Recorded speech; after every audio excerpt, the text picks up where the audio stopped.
রাধে রাধে। সমস্ত ক্রিয়া এবং পদার্থগুলিকে নিজস্ব বা নিজের জন্য মনে না করে সেগুলি শুধুমাত্র ভগবানের এবং ভগবানের জন্যই মনে করা হলো দৈবযজ্ঞ, ভগবৎ পর্ণরূপ যজ্ঞ। ভগবান দেবগণেরও দেবতা, তাই সমস্ত কিছু তাকে অর্পণ করে দেওয়া এখানে দৈবযজ্ঞ বলা হয়েছে।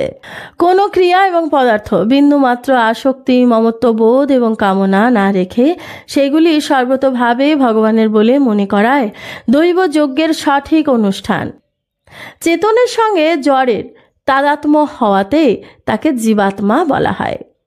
বিচার বিবেচনা করে জড় হতে সর্বতোভাবে বিমুখ হয়ে পরমাত্মাতে লীন হয়ে যাওয়াকে এখানে যজ্ঞ বলা হয়েছে।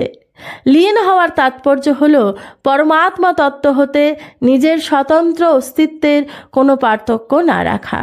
অপর যোগীগণ জগৎ সংসার রূপ ব্রহ্মের সেবার জন্য শুধু লোক সংগ্রহ রূপ যজ্ঞের উদ্দেশ্যেই কর্তব্য কর্মরূপ যজ্ঞ করেন, অর্থাৎ যজ্ঞার্থে কর্মাদি করে থাকেন।